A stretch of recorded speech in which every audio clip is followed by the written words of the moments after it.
உண்மையிலே ஒரு வீடு வாங்கணும் அப்படின்னா அந்த வீட்டில் என்னென்ன மாதிரி விஷயம்லாம் கவனிக்கணும்? அரசர்கள் பரம்பரை சார்ந்தவர்கள் மட்டுமே தான் உங்களுக்கு வாசக்கால்ன்றத அது ஹைட்டா வச்சு கட்டி வாழ முடியும். அவங்க வீட்டுல பாத்தீங்கன்னா பயங்கர கடன் தொல்லையா இருக்கும், தீராத நோய் பிரச்சனை வந்துகிட்டே இருக்கும். இதெல்லாம் ஏன் அப்படின்னு நம்ம தெரிஞ்சுக்கணும்னா அந்த வீட்லயே போயிட்டு நம்ம சூன்யம் அப்படின்னா என்ன அர்த்தம்னு கேட்டீங்கன்னா பூஜ்யம் அப்படின்றது தான் சூன்யம். ஒரு குடும்பம் ஜீரோ ஆயிடணும்னு வைக்கிறது தான் சூன்யம். நான் ரொம்ப புத்திசாலி அப்படின்னு சொல்லிட்டு பிரித்யங்கரா, பராகி அம்மன் இதெல்லாம் பாத்தீங்கன்னா உங்களுக்கு வக்ர தெய்வங்கள். இவங்க இருக்க வேண்டிய இடத்துல தான் இருக்கணும். அவங்க வீட்டுல கொண்டு வந்து இதை வச்சீங்கன்னா உண்மையிலேயே இது குழந்தை பிறப்புக்கு, திருமண தடைக்கு எவ்வீடு காரணமாக இருக்க முடியுமா? நீங்க பர்சனலா ஒரு வீட்டுக்கு போயிட்டு இந்த மாதிரியான அமானுஷ்யங்களை கண்டுபிடிச்சு அவங்களுக்கு ஒரு சொல்யூஷன் கொடுத்துருக்கீங்களா? கண்டிப்பா. இந்த அகால மரணம் அடைஞ்சு ஒரு வீட்டுல இருக்குன்னா அதுக்கான பூஜைகளே வேற. இப்போ ஒரு பொதுவாகவே ஒரு வீட்டுக்குள்ள போறோன்னு வச்சுக்கோங்களேன், நார்மலாவே அந்த வீட்டில் ஒரு பேட் வைப்ரேஷன் இருக்கு அப்படிங்கிறத என்னென்ன மாதிரியான சிம்டம்ஸ் மூலயமா நம்ம உணர்ந்த முடியும்? எல்லாராலும் எப்போ உணர முடியும்னு கேட்டா பொதுவாகவே பார்த்தீங்க அப்படின்னா அந்த சொந்த வீடு வாங்கணும் அப்படிங்கிறது நிறைய பேத்துக்கு ஒரு கனவாகவே இருக்கும். கட்ட தான் முடியலை, சரி இருக்கிற வீட்டையாவது நம்ம வாங்கிக்கலாம் அப்படின்னு கூட நினைப்பாங்க. ஒரு செகண்ட் ஹேண்டில் ஒரு வீடு வருது எங்களுக்கு அப்படின்னு சொல்லிட்டு வாங்கிடுறாங்க. அந்த வீடு வாங்கினதுக்கு பிறகு பார்த்தீங்கன்னா ஒரு சிலர் ஆஹா ஓஹோன்னு போயிடுறாங்க. ஆனால் ஒரு சிலர் மேலே இருக்கிறவங்க டப்புன்னு கீழே வந்துடுறாங்க, இந்த வீடு சரியில்லைப்பா அப்படின்ற மாதிரியான விஷயங்கள்லாம் சொல்கிறாங்க. உண்மையிலே ஒரு வீடு வாங்கணும் அப்படின்னா அந்த வீட்டில் என்னென்ன மாதிரி விஷயம்லாம் கவனிக்கணும்? நல்ல கேள்வி இது. ஆக்சுவலி பார்த்தீங்கன்னா செகண்ட் ஹேண்டில் வீடு வர்றது வாங்குறத விட சில பேர் ஒரு வீட்டில் காலங்காலமாக இருந்திருப்பாங்க. அவங்க அந்த வீட்டை இடிச்சிட்டு பிரம்மாண்டமாக கட்டணும்னு ட்ரை பண்ணியிருப்பாங்க. நீங்கள் நிறைய பேரை பார்த்துருக்கலாம். அப்படி ஒன்று கட்டி அவங்க கிரகப்பிரவேசம் பண்ணி கொஞ்ச நாள்லையோ இல்லை கிரகப்பிரவேசம் பண்ணுறதுக்கு முன்னாடியோ ஒரு மரணத்தை சந்தித்திருப்பார்கள். இதுக்கு என்ன காரணம்னு கேட்டிங்கன்னா அந்த வீடு அவங்க பழைய மூதாதையர்கள் ஒரு வாஸ்து சாஸ்துலாம் பார்த்தாங்களோ இல்லையோ இவ்வளோதான் அதனுடைய என்ட்ரன்ஸோட வாசக்கால் இருக்கணும், இப்படி தான் குனிஞ்சு போகணும், இவ்வளோதான் அதனுடைய மனையடி சாஸ்திரம் இருக்கணுன்றதை வச்சு அவங்க கட்டியிருப்பாங்க. அதுக்கு மேலே உங்களுடைய வாசக்கால்னு சொல்கிறக்கூடிய அந்த என்ட்ரன்ஸோட இது ஹைட்டாக வச்சு சில பேர் கட்டியிருப்பாங்க. அரசர்கள் பரம்பரை சார்ந்தவர்கள் மட்டுமே தான் உங்களுக்கு வாசக்கால்ன்றத அது ஹைட்டா வச்சு கட்டி வாழ முடியும். இதுவே ஃபர்ஸ்ட் பாயிண்ட். உங்களுக்கு இன்னொன்று பார்த்தீங்கன்னா நீங்கள் சொன்ன மாதிரி செகண்ட் ஹேண்ட் வீடாக இருந்தாலும் சரி இல்லை புதுசாக கட்டுறதா இருந்தாலும் சரி, புதுசாக கட்டுற கட்டடத்தில் பார்த்தீங்கன்னா பூமி சாஸ்திரம் இந்த மாதிரி சிலதெல்லாம் இருக்கு. அந்த வீடு இருக்கிற ஒரு பேர்லேயே இருக்கும் போதே இடிச்சிட்டு கட்டலாமா, அது ரொம்ப ரொம்ப ரொம்ப முக்கியமான ஒன்று. பரம்பரை சொத்தா வந்திருக்கும், உயில் டாக்குமெண்ட்ஸ் எழுதி மாத்திட்டே வந்திருப்பாங்க. அப்போ கட்டும் போது அவங்க தாத்தா பேர்ல இருந்திருக்கும், இல்லை அவங்க அப்பா பேர்ல இருந்திருக்கும், அவருக்கு அது ஒத்து வந்திருக்கும். இடிச்சிட்டு கட்டுறது அப்படின்னும் போது அதை சில டைம்ல டாக்குமெண்ட்டை யாருக்கு அப்போ யோகம் அது நல்லா இருக்கும் அந்த வீட்டில், உதாரணத்துக்கு மனைவியா இருக்கலாம் இல்லை மகனா இருக்கலாம், அவங்க பேர்ல அப்பயே மாத்தலைனாலும் ஒரு உயிலாவது எழுதி வைக்கணும் எனக்கு பின்னாடி அப்படின்னு. ஏன்னா அக்கார்டிங் டு த டாக்குமெண்ட் அதுல நல்ல யோகங்கள், ஜாதகத்துல நல்ல பாசிட்டிவ் வைப்ரேஷன் இப்ப யாருக்கு இருக்கோ அவங்க பேர்ல அந்த மனை இருக்குது அப்படின்னும் போது தான் அவங்களுக்கு இப்ப அந்த கிழக்கு வாசல் கரெக்டா இருக்கும். இவங்க அப்பாவுக்கு கிழக்கு கரெக்டா இருந்திருக்கலாம், ஆனா இவருக்கு கிழக்கே கரெக்டா இருக்குமான்னு கேட்டா இருக்காது ஜாதக ரீதியா. இது நிறைய பேருக்கு தெரியவே மாட்டேங்குது. அதனால்தான் பாத்தீங்கன்னா 3 தலைமுறை ஒரே வீட்டுல இருந்து செழிச்சது இல்லைன்னு தான் சொல்லுவாங்க. நீங்க காரைக்குடி நாட்டுக்குட்டி செட்டியாருங்களை எடுத்தீங்கனாலும் கூட அப்ப பெரிய பெரிய வீடுகளை கட்டியும் இப்ப யாருமே அங்க வசிக்கிறதே கிடையாது. அந்த காரைக்குடியிலே பாத்தீங்கன்னா அதை மெயின்டைன் பண்ணவே அவங்க ரொம்ப கஷ்டப்படுறாங்க. பில்டிங்லாம் அவ்வளோ பெருசா அப்பயே கட்டியிருப்பாங்க, ஆனா அவங்களால அதை மெயின்டைன் கூட இப்ப பண்ண முடியல. காரணம் என்னன்னு கேட்டீங்கன்னா இதுதான் காரணம். ஒரு வாஸ்து அப்படிங்கிறது அந்த வீட்டோட தலைவர் அந்த காலகட்டத்துல யார் இருந்தாங்களோ அவங்களுக்கு தான் செட் ஆயிருக்கும். அது இப்போ நீங்க கேட்ட கேள்விக்கு வரலாம். செகண்ட் ஹேண்ட் வீடு வாங்குறாங்க அப்படின்னும் போது என்னெல்லாம் நம்ம பார்க்க வேண்டியிருக்குன்னு மெயின் பாயிண்டா நீங்க பார்க்க வேண்டியது என்னன்னு கேட்டீங்கன்னா இந்த வீடை இதுக்கு முன்னாடி வச்சிருந்த ஓனர் எதுக்காக இதை வித்தாருங்கிறத நீங்க முதல்ல தெரிஞ்சுக்கணும். சில வீடெல்லாம் நீங்க சொன்ன மாதிரி தான் வாங்கிட்டு அவங்க போனதுல இருந்தே பாத்தீங்கன்னா ரொம்ப பிரச்சனைகளை சந்திச்சிருப்பாங்க. உதாரணத்துக்கு பாத்தீங்கன்னா எனக்கு தெரிஞ்ச ஒருத்தவங்க ஃபர்ஸ்ட் கல்யாணம் பண்ணாங்க, ஒரு வீட்டை வாங்கினாங்க. அது செகண்ட் ஹேண்ட் வீடுலாம் இல்லை, புது வீடு தான் வாங்கினாங்க. வாங்கின வேகத்துக்கு அவங்க ஒரு கார் வாங்குறாங்க. வாங்கின உடனே அந்த கார் ஆக்சிடென்ட். அந்த கார் ஆக்சிடென்ட் ஆன பின்னாடியே பார்த்தீங்கன்னா அவங்க வீட்டுக்கார் வந்து பைக்லேயும் ஆக்சிடென்ட் ஆகி அவர் படுத்த படுக்கை ஆகி இப்போ அவர் இல்லவே இல்லைன்னு கூட வச்சுக்கோங்களேன். அவங்க வந்து அந்த வீட்டையே வந்து வாடகை விட்டுட்டு ஆன்சைட் வாங்கிட்டு வெளிநாட்டுக்கே போயிட்டாங்க, இருந்த ஒரே ஒரு குழந்தையும் தூக்கிட்டு. அப்படியே அடுத்தடுத்து டக்கு டக்குன்னு நடந்துருச்சு. இதுக்கு என்ன காரணம்னு கேட்டிங்கன்னா, பேசிக்காக அந்த வீடு இடிச்சிட்டு கட்டுறதுக்கு முன்னாடி அங்கே இருந்த ஃபேமிலியோட மூத்த பொண்ணு அவங்க அங்கே தற்கொலை பண்ணி இறந்தாங்க காதல் தோல்வியால். அந்த 6 அப்பார்ட்மெண்ட்டு அப்புறம் மாறிச்சு. அவங்க வித்துட்டு போயிட்டாங்க. அவங்களுக்கு மொத்தம் 2 பொண்ணு, ஒரு பொண்ணு இப்படி இறந்துச்சு. அவங்க வித்துட்டு போயிடுறாங்க. இப்போ என்னன்னு கேட்டிங்கன்னா, அதில் இன்னொரு ஃபேமிலி வந்து அவங்க விற்கிறதுக்கு முன்னாடி இருக்காங்க. அங்கே வந்து அந்த ஃபேமிலியில் அந்த 3 பேர் கல்யாணம் ஆகாமல் வராங்க. ஆனால் 3 பேர் கல்யாணம் ஆகி குழந்தையும் கேட்குறாங்க அந்த வீட்டில் தான். அவங்க போன பிறகு தான் இதை இடிச்சிட்டு கட்டுறாங்க.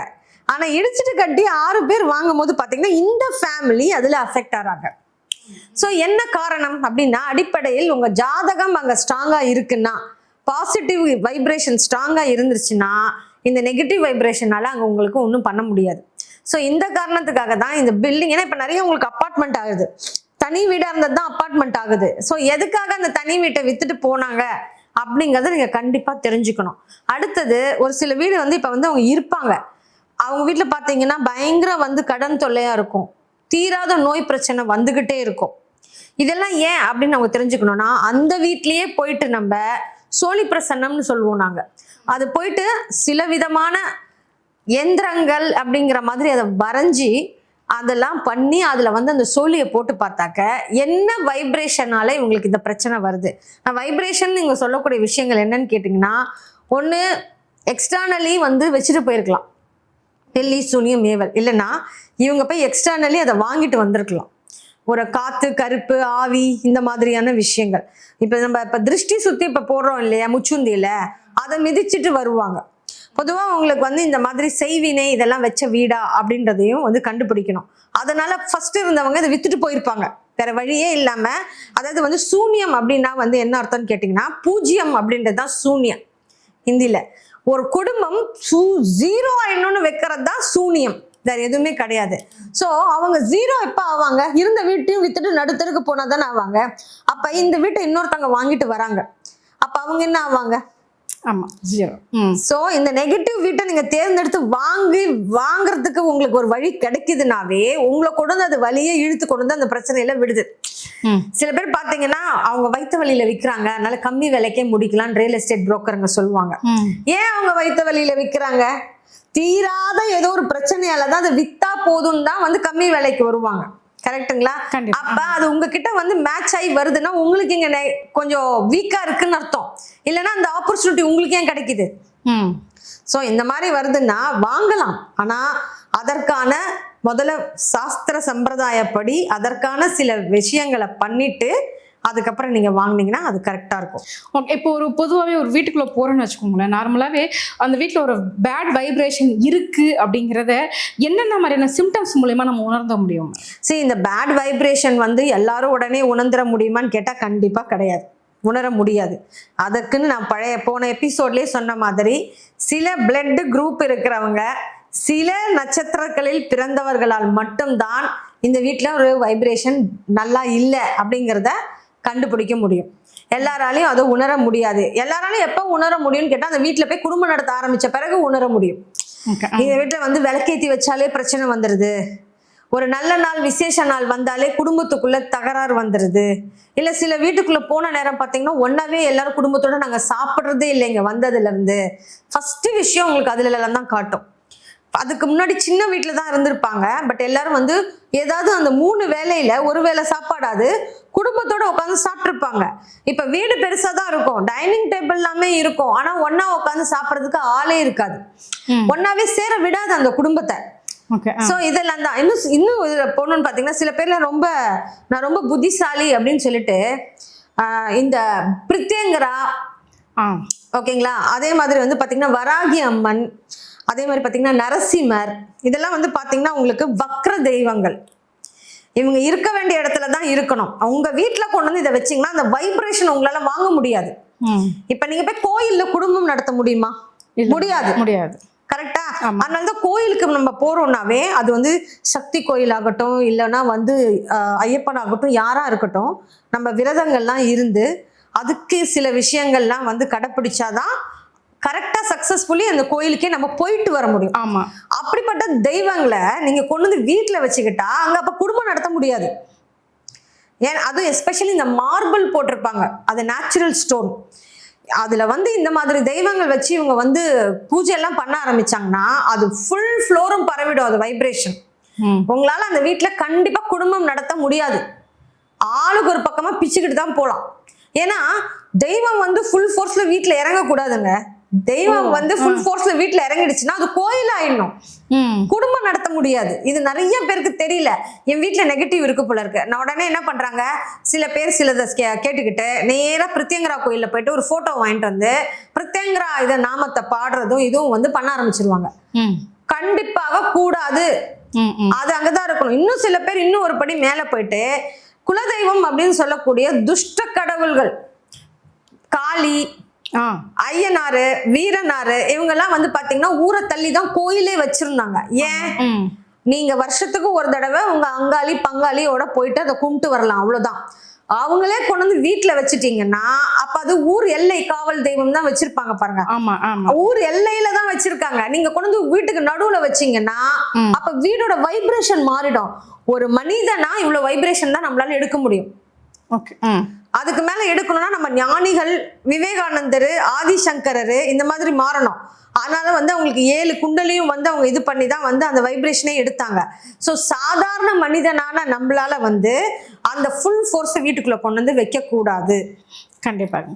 அதே மாதிரி ஒரு சிலர் பார்த்தீங்க அப்படின்னா ஒரு புது வீட்டுக்கு போகிறாங்க அப்படின்னா ஒரு திருமண தாமதம் ஏற்படும். நிறைய பேத்துக்கு வந்து மேரேஜ் ஆகணும், வீடு மாறி போனாவது கல்யாணம் நடக்குதா பார்க்கலான்னு சொல்லுவாங்க. அந்த மாதிரிலாம் வீடு ஷிஃப்ட் பண்ணி போவாங்க. அப்பயும் பார்த்தா மேரேஜ் ஆயிருக்காது. அந்த வீட்டுக்கு வந்த நேரம் குழந்தையே பிறக்கல அப்படின்னு கூட சொல்லுவாங்க. வீட்டு மேலே பழிய தூக்கி போடுவாங்க. உண்மையிலேயே இது குழந்தை பிறப்புக்கு திருமண தடைக்கு வீடு காரணமாக இருக்க முடியுமா? வீடு காரணமாக வந்து திருமண தடைக்கு, குழந்தை பிறப்புக்கு, இது எல்லாமே திருப்பி அந்த எனர்ஜி சம்பந்தப்பட்டது தான். இப்போ உங்களுக்கு வந்து உங்க சில பாசிட்டிவ் எனர்ஜிஸ் உள்ள வந்தா மட்டும்தான் உங்க மைண்ட் வந்து அந்த செக்ரீஷனுக்கே போகும். ஒரு அக்செப்டன்ஸ் செக்ரீஷனுக்கே அப்பதான் போகும். ஒரு வீட்டுல வந்து பாத்தீங்கன்னா ஒருத்தர் வந்து நல்லா வந்து ஏஞ்சி காலையில ஆக்டிவா அவரோட வேலை வெட்டிக்கே அவர் போகணுன்னாவே வீட்டுல வந்து கொஞ்சம் வந்து சூரிய கதிரோட ஒளி வரணும், இயற்கை சம்பந்தப்பட்ட சில விஷயங்கள் அங்கே இன்ட்ராக்ஷன் இருக்கணும். இப்போ உதாரணத்துக்கு பார்த்தீங்கன்னா குழந்தை பிறப்பு நீங்கள் எடுத்துக்கிட்டிங்கன்னா அந்த காலத்தில் வந்து பார்த்தீங்கன்னா நம்ம பூமியில இருந்து 2 அடுக்கு மாடியே ரொம்ப ஜாஸ்தி. ஸோ தரையிலேருந்து ஒரு 20 அடி வரைக்கும் தான் வந்து பார்த்தீங்கன்னா குழந்தை கரு உருவாகிறதுக்கான சாத்தியக்கோளே வந்து அந்த வைப்ரேஷன் உங்களுக்கு ஆணும் பெண்ணும் இணைஞ்சா கிடைக்கும்.